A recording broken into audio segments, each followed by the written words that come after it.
Hello everybody, welcome to Oxford News This Week. I'm Terry Stiles, and in this week's news, the Village looks at a new hauler. Village Hall may get a makeover, and the school district hopes for a pass. All that and more, the Oxford News begins right now.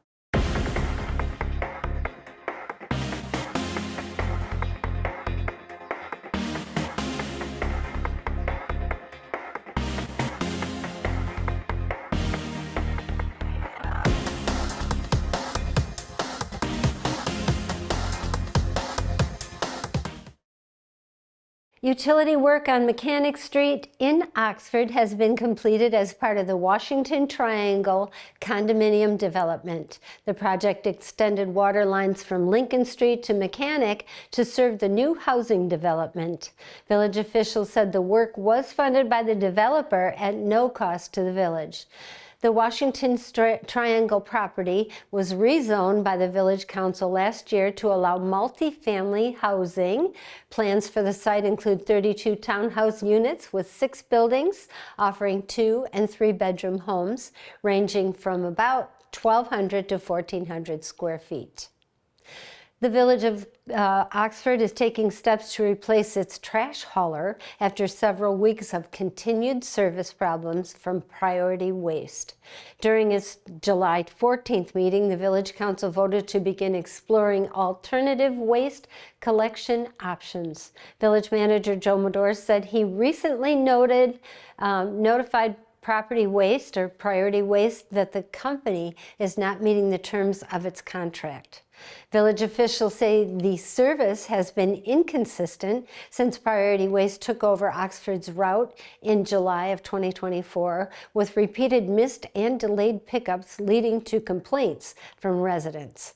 Medore says the village has tried to work with the company but believes it's time to pursue more reliable solutions. Under the current contract, Priority has 7 days to correct service issues after receiving written notice or could face termination of the agreement. The Village Council is moving closer to adopting an ordinance regulating e-bike use within the village limits. During its July 14th meeting, council members reviewed a draft ordinance aimed at improving safety after growing concerns over reckless riding and a rise in e-bike-related injuries. Council President Kelsey Cook said she witnessed riders performing wheelies on village streets and was nearly struck by an e-bike while walking on a sidewalk. The proposed ordinance would prohibit Class 2 and Class 3 e-bikes from operating on sidewalks and the Pollyant Trail, requiring them to use roadways or bike lanes instead. It would also establish safety requirements, fines for violations, and allow police to impound bikes involved in repeated dangerous offenses. Council members suggested several revisions, including stricter penalties for reckless riding and educational opportunities for first-time offenders. The ordinance is expected to return for a first reading in August, followed by a public hearing in September before a final vote. And the council approved the first step towards selling a vacant portion of the Village Hall. During its July 14th meeting, council authorized Village Manager Joe Medore to begin the legal work creating new condominium documents, site surveys, and other requirements for separate and vacant spaces at 18 West Burdick Street from the rest of the building. The office space has been empty for nearly 20 years. Village officials say preparing it for sale is expected to cost $17,000, far less than the estimated $250,000 to $500,000 it would take to renovate or demolish the space. President Kelsey Cook also called the plan a creative and cost-effective solution that could allow the village to sell the property for residential development while retaining ownership of the remainder of the Village Hall. Good idea. Oxford Addison Youth Assistance is looking for volunteers for its Wildcat Cub Club mentoring program this fall.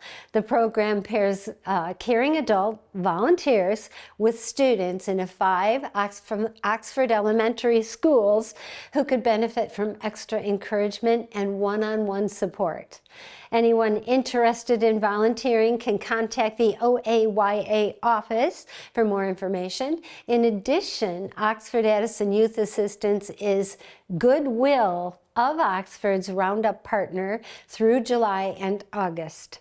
Shoppers can round up their purchase at the nearest dollar at the checkout, with proceeds supporting OAYA's local youth programs. Additional donations can also be made by scanning their QR code available in the store. And back to the Oxford Village Council, the group approved a contract to ensure residents continue to receive water service during upcoming maintenance on the village water tower. During the July 14th meeting, Council approved a $22,000 contract, almost $23,000, portable water system to provide 2 temporary water storage tanks while the tower is repainted and repaired later this year. The tanks will provide 24,000 gallons of temporary water storage, helping maintain water pressure and service for residents throughout the roughly 30-day project. If the work extends beyond 30 days, the village could pay an additional $415 a day. The water tower maintenance contract was awarded earlier this year and is expected to begin around September, and we will keep you posted on that. The Oxford Community Schools is warning residents about the potential impact if the district's non-homestead millage restoration fails August 4th. Superintendent Dr. Tanya Milligan said the proposal would restore the district's operating millage on commercial, industrial, and non-primary residential procedures with no tax increase for primary homeowners. And that's an important point. No tax increase for homeowners. If the proposal is rejected, the district estimates it would cost about $7 million in losses in annual revenue beginning in 2027-2028 school year. So that's just next year. Potential cost-saving measures include reduction in transportation services, facility and classroom consolidations, including the possible closure of Leonard Elementary, along with cuts to the extracurricular programs and the introduction of paid-to-participate fees. District officials stress that no decisions have been made with those proposed reductions and are planning their purposes for planning only. More information is available on the Oxford Community Schools website. I want to stress this is non-homestead property tax renewal that is already in place. It just needs to be renewed after 10 years. And there are several Oxford area organizations are sharing more than $27,000 in grants from Fort County Community Foundation. I think we've already talked about this, to support local programs and projects. Among the recipients are House of Hope Ministry. They received $8,000, almost $9,000 for its summer youth program, while Oxford Township was awarded $5,000 to help install accessible playground equipment at the new Levi's Link Park along Pollyant Trail. Upland Hills School received $6,000 to support its community agricultural program.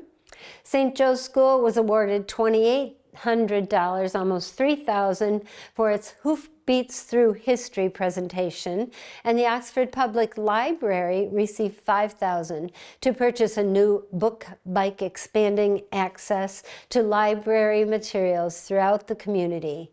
The grants are part of the more than $200,000 awarded by the Fort County Community Foundation to nonprofit organizations, schools, and local governments across its four-county service area during the first half of 2026. That's pretty fabulous. And Oxford Township officials are working to get ahead of potential issues before it becomes one.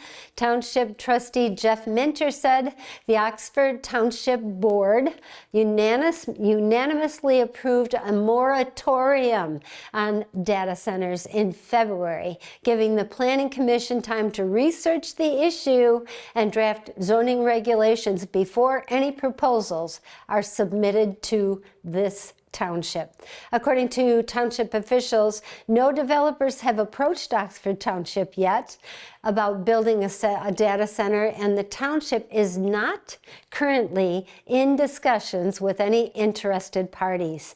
Minter says Michigan law does not allow communities to completely prohibit a lawful land use if there is a demonstrated need, making local zoning regulations an important tool for managing future development.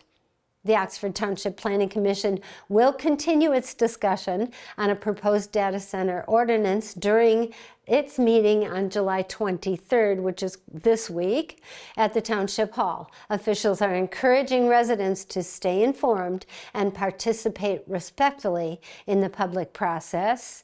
And maybe my suggestion, stay off local media, the Facebook page. That's just my suggestion.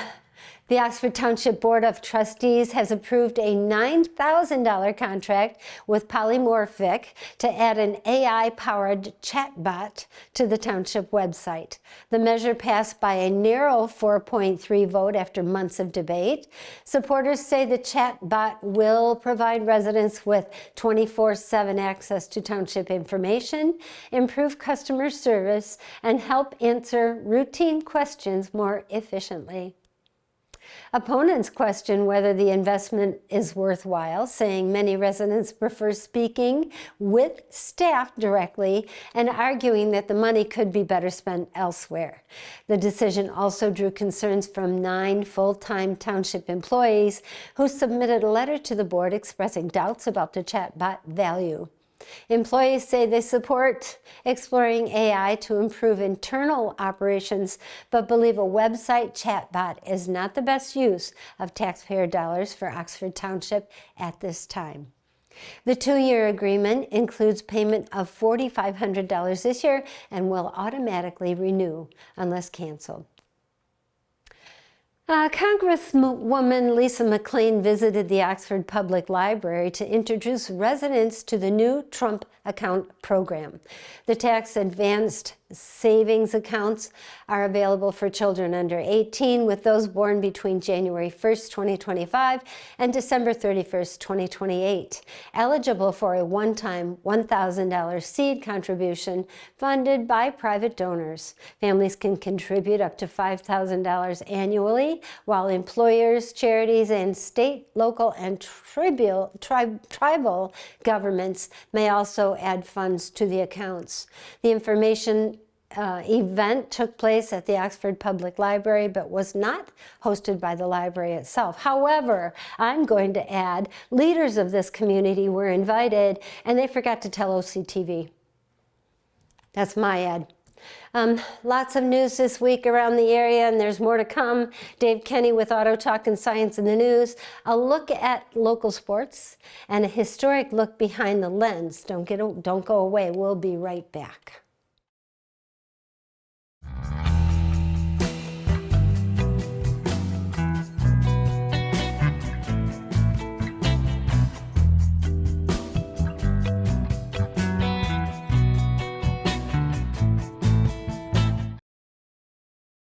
Welcome to this edition of Auto Talk. I'm Dave Kenny, and this story is taken from Automotive News.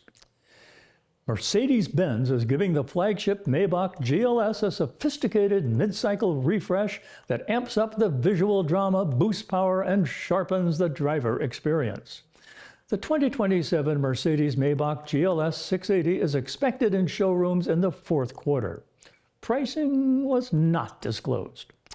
The latest ultra-luxury flagship lands as Mercedes pushes into the rarefied high 6- and 7-figure stratosphere dominated by Bentley and Rolls-Royce, with its expanding Maybach, AMG, and upcoming ultra-exclusive Mythos lineup. We're seeing demand for the top end remains resilient, Mercedes-Benz U.S. boss Adam Chamberlain told Automotive News. We've got some exciting things coming in the pipeline. Dealer Charlie Hicks said Mercedes is not willing to concede share in the Maybach segment because it serves as a halo, driving demand for the rest of the lineup. Maybach owners expect constant freshness, said Hicks, CEO of Hicks Automotive Group, which operates a Mercedes store in Corpus Christi, Texas. The GLS refresh is a retention tool that delivers the latest and the greatest. The Maybach GLS debuted at the opening of the Mercedes-Benz studio in Los Angeles, home to the brand's first U.S. manufacturer-made to-measure hub. Located off Rodeo Drive in Beverly Hills, the more than 10,000 square foot space caters to the Mark's ultra-wealthy customers who work with product experts to craft bespoke vehicles. The U.S.-built Maybach GLS pairs more power with better performance. The supersized SUV is powered by a revised electric 4.0-liter bi-turbo V8 engine that now produces 603 horsepower, a gain of 53 horsepower. The second-generation 48-volt integrated starter generator delivers 23 horsepower of electric boost. The optional advanced suspension takes ride comfort further, analyzing the road 1,000 times a second and actively countering roll, pitch, and lift, Mercedes says. In curve mode, the big SUV leans into corners by up to 3 degrees, reducing lateral forces on passengers. The GLS 680's new face leans into the Maybach bling. The redesigned grille features an illuminated surround and a subtly lit Maybach emblem. An optional illuminated Mercedes-Benz star on the hood and rose gold accents on the headlights crank up the jewelry-like styling. New taillights feature three-dimensional star motifs framed in chrome. A redesigned tailgate ties the lights together with a horizontal element that visually widens the rear and gives the crossover a more commanding stance. Optional 23-inch forged wheels showcase the three-pointed Mercedes star, which remains upright as the wheel rotates thanks to a precision ball-bearing mechanism. The 3-row Maybach GLS is tuned to pamper. Front seats offer a new vibration massage function, while the rear executive seats add calf rest massage. A high-tech electric air filter refreshes cabin air roughly every 90 seconds. The cabin is now quieter with premium insulation added to the transmission tunnel, engine bulkhead and cover, plus strategic acoustic foam throughout the body shell to suppress road, wind, and engine noise. However, silence isn't the only soundtrack on offer. The Burmester 3D Sound Surround system now packs 17 speakers, including 2 new rear surround units and a more powerful amplifier. What more could you ask? Well, that's it for this edition of Auto Talk. My name is Dave Kenny. Stay tuned to Oxford Community Television. In today's digital world, it's hard to know who to trust. Your local TV and radio stations bring you the facts. Misinformation and deep fakes flood social media, but broadcasters deliver verified and accurate news. For news, emergency updates, sports, and entertainment, turn to your local stations. Text TV to 52886 and urge Congress to support the vital local journalism broadcasters provide. And welcome to Oxford News This Week, our little sporting edition here with the school athletics on hold here. Some updates from the baseball world, of course. Detroit Tigers, our team.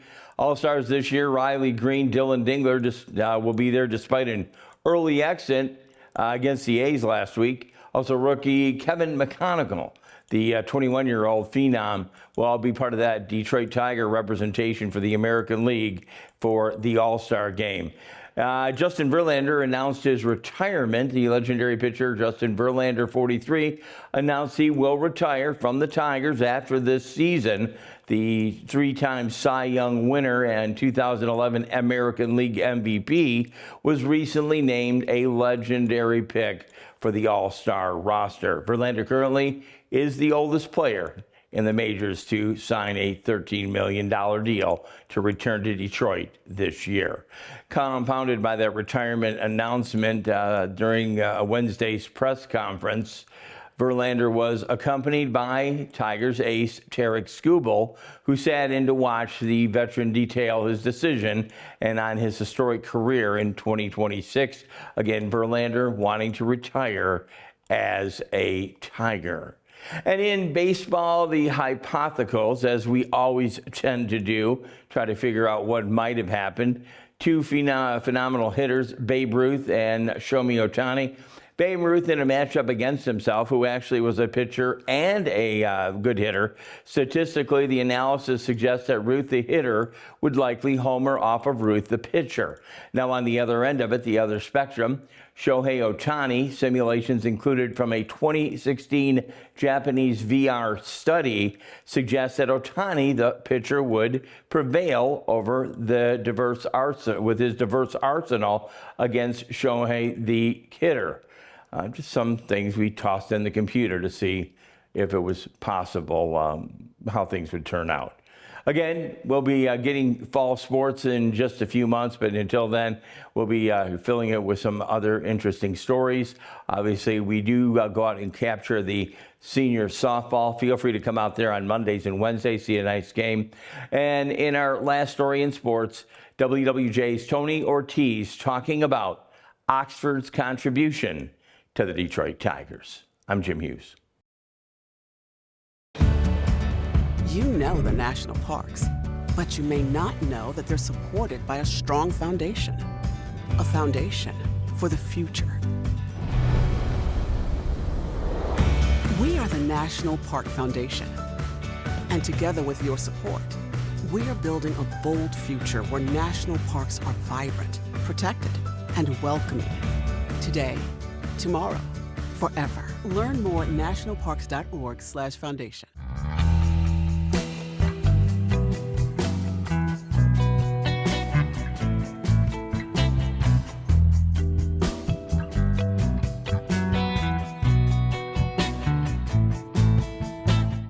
Who can you turn to for news you can trust? Your local TV and radio broadcasters. You trust us to keep you safe during times of crisis and to deliver the weather, sports, and entertainment you rely on every day. We bring you the facts you need to make decisions that matter. And as misinformation floods social media, you can trust your local stations to deliver the truth. Text TV to 52886 and tell Congress you rely on your local stations for trusted news. Welcome to Science in the News. I'm Dave Kenny, and this story is taken from New Scientist. Nicotine pouches probably cause receding gums, as well as discomfort and redness. That's according to the first study investigating their effects on the lining of the mouth relative to snuff, which is generally considered more harmful because it contains tobacco. Tobacco-free nicotine pouches have surged in popularity in recent years. In 2020, just 0.1% of adults in Britain reported being users, rising tenfold to 1% in 2025. The small sachets fit under the top lip, similar to snus, a powdered tobacco that is sometimes administered in a pouch. Snus has been linked to mouth irritation and heart-related deaths, but less is known about nicotine pouches, which were first produced in Scandinavia in the early 2000s and became widely available in the US and UK in 2020. Now Karen Leggett at the Karolinska Institute in Sweden and her colleagues have studied 272 adults aged 18 to 30, of whom 126 were used nicotine pouches, that is, and 63 used snus. That was defined as using the product 5 or more times a day for at least 3 months, but not using any other nicotine or tobacco products. The researchers also looked at 83 people who didn't use nicotine pouches, snus, or any related products. They observed gingival recession when the gums recede from the teeth, exposing the sensitive roots. In 45% of those using nicotine pouches, 52% of those using snoozes, and just 6% of the non-users. The recession often occurred around the area where the users typically place their pouches or snooze. The researchers also found that nicotine pouches seem to cause more gum irritation, such as redness and discomfort, than snooze. This could be because they are often flavored, which may contribute to irritation, epithelial damage, and inflammatory responses, especially in sensitive oral tissues, says Liggett. The user's favorite flavors were minty, which often consist of complex mixtures of chemical constituents as well as synthetic cooling agents, says Liggett. The team didn't investigate whether nicotine pouches are linked to other health concerns, but Liggett says this warrants further investigation. Although the absence of tobacco in these nicotine pouches eliminates exposure to many well-established tobacco-specific carcinogens, this should not be interpreted as evidence of long-term safety, she says. Gita Gale at the University of Gothenburg in Sweden says people shouldn't assume that nicotine pouches are harmless, even though they are likely to be safer than smoking itself. Almost all tobacco-free pouches that are sold in Sweden derive from tobacco leaves, but it may not be easy for people to give them up. Even when people grade their discomfort as quite high, they still can't stop themselves from putting the pouches in their mouth, she says. So be careful. Well, that's it for this edition of Science in the News. I'm Dave Kenny. In today's digital world, it's hard to know who to trust. Your local TV and radio stations bring you the facts. Misinformation and deep fakes flood social media, but broadcasters deliver verified and accurate news. For news, emergency updates, sports, and entertainment, turn to your local stations. Text TV to 52886 and urge Congress to support the vital local journalism broadcasters provide.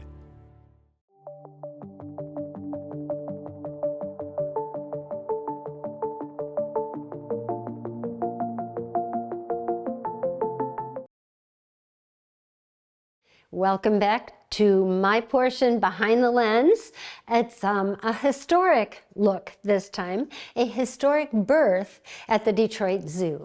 A Western Lowlands gorilla was born on Sunday, July 12th, one of my dearest friend's birthday, to the first-time mom, Tulivu, I think that's how you say it, or Tulivu, and a silverback Mishidi. I'm really messing up the names, marking only the second gorilla birth at the Detroit Zoo in its history. And it's a girl. This is a meaningful milestone for a critically endangered species and part of the gorilla species survival plan working to protect Western lowland gorillas. I think Tulivu and her baby are doing well, with mom already showing incredible maternal care as the little one reaches important early milestones. They'll be suspending a few days, quiet, bonding behind the scenes while animal care and veterinary teams keep a close eye on the growing family. She won't be viewed by guests just yet, but we'll let you know as soon as that change happens. She doesn't have a name yet, but we'll try to keep you informed on that when she does. And that's it for Oxford News this week. I'm glad that you joined us. I'm Terry Stiles, and we thank you and the Oxford Leader and the Township of Oxford and the Oakland Press for keeping us and you updated. OCTV can be viewed on Spectrum Charter Channel 191 and Channel 99 on AT&T Uverse. Check us out on YouTube, Facebook, Rumble, and Roku. as apps. If you have a show idea or you would like to volunteer at OCTV, give us a call at 248-628-9658.